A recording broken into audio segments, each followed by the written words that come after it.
Welcome back, everyone, to the Red Dirt Road podcast. Super excited to get in today. Late Monday night. Hopefully, I get this done and recorded.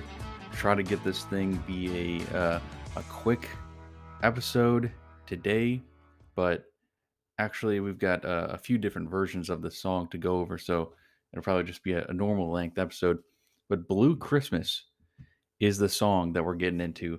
Obviously, if you've not, you can listen to the Brooks and Dunn Christmas album. We're on the second one of that for this year. We started that last year, so fifth song on the album is Blue Christmas. Obviously, not an original.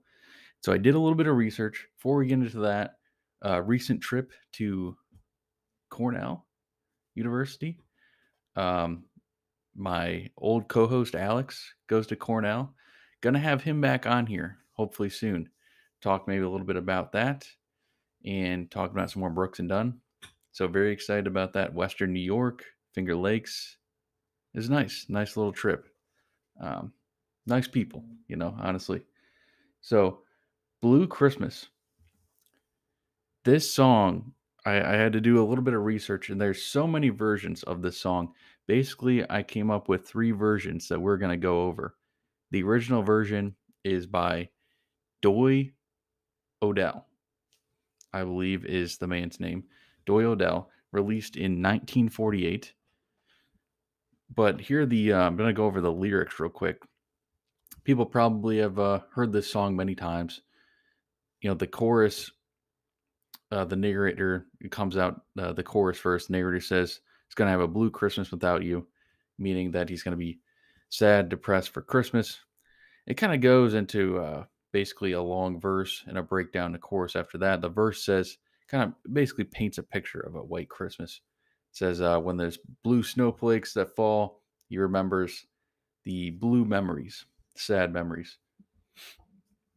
So this song was written by Billy Hayes and J.W. Johnson, most famously performed by Elvis Presley. And then you've got this 2002, I believe it's 2002, Brooks and Dunn version. But Doye Odell, I had to look it up, and I figured I would just go through these three versions: Doye Odell, Elvis Presley, and Brooks and Dunn. And there's a ton of other versions before Elvis Presley, in between Presley and Brooks and Dunn, and after Brooks and Dunn. There's so many. So those are kind of the three kind of points. So this Doye Odell version is 2:42 in length, I believe. It's not on Spotify. So he's got an album on Spotify, but it doesn't have this song. So unfortunately can't really add it to the Spotify playlist. It's a real old school kind of country Christmas sound. Harmonic.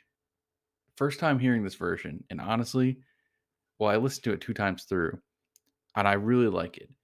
It's slowed down. It's slower version than other ones that you might hear in of the Elvis Presley version, but it's a sad song, so it's should be not real fast. And it's kind of this one is long forgotten in the sea of covers of this song. Over 70 years old is how long this song is. Honestly, I really like it. I am upset that that it's not played ever, because it's a really good version of the song. I really like it. And I mean, there's so many versions. I just Google or just search on Spotify. There's Blake Shelton, Willie Nelson, bunch of country artists that have played the song. So I'm not sure. Maybe I'll take a peek at those. But just everyone's got Christmas stuff. But this is a really old 1948 version. I really like it. The Elvis Presley version, probably everyone has heard, released 1957. I believe only 207 in length. So it cuts out a lot of the fat, only 30 seconds shorter. Or wait, released in 1957, sorry. It peaked at number 1 on the US Christmas singles charts And this is not, Elvis Presley isn't really a country artist. He's kind of similar to Johnny Cash in a way. Johnny Cash meshes that country with rockabilly. He's kind of in between country and rockabilly, sort of goes in between those two. Whereas, Elvis Presley's kind of on the other side of things. He kind of goes in between like pop, I would say, and rockabilly. And this is kind of like that. It's kind of like a pop rock song. It's really not country at all. I'm not. Yeah, it's I would consider it like a pop rock type of a song, and it certainly is one of the best versions of this song I'm sure that you would find. However, I like the original version better. I really do. It's more of a country version, more of to what I appeal to, and probably what a lot of people would like who listen to this podcast. But I mean, it's a good version, but it's not a really a country version of the song, quite honestly. And then the Brooks and Dunn version. So this much longer. It's 3:29 in length, longer than the other two versions. Slow, heavily reliant on this sort of computerized drum beat and this either piano or it doesn't even I don't even think it's a piano. It's like a computerized piano or something like that. Keyboard, maybe something like that. There's some guitar that's brought in, thank God, about a little bit over a minute into the song. And this is not an especially country sounding song. This is the more I when I listened to this again this year, didn't care for it. The more I listened to it, especially comparing it to these old versions, Blue Christmas. Blue Christmas. This is one of the heavy hitters of Christmas songs. Blue Christmas is a very well-known Christmas song covered by so many. And they just I wrote this is what I wrote down. That out of all of the Brooks and Dunn songs that we have reviewed so far on here, this is the biggest fart that they have released. Considering it I don't know if it is I don't know. I'm not sure if it's purely like the worst sounding song that we've reviewed on here, but considering they took a song that is so good and has been around for over 70 years and made it into a piece of crap, they should be ashamed of themselves. I mean, Ronnie Dunn, great vocals as always, but I mean, this doesn't even sound like the other songs on the album so far. It doesn't sound like a Brooks and Dunn song. You get a little bit of guitar, but I don't know what it is with these. You got these keyboards, these like uh, computerized drum beats. What the hell is this? This doesn't sound like a country song. Doesn't sound like a rock song. I don't know what this is. I quickly went back and just listened to the songs leading up to this on the album, just to kind of refresh my memory a little bit. And you get to this one, and it does not sound anything like it. And it just quite frankly does not sound good. I'm not impressed with it at all. It is terrible. I don't know what they were thinking when they were making this song because Ronnie Dunn, with his type of voice, he should be able to kill this song. Especially, I mean, they Kix Brooks is not singing it. You got Ronnie singing it.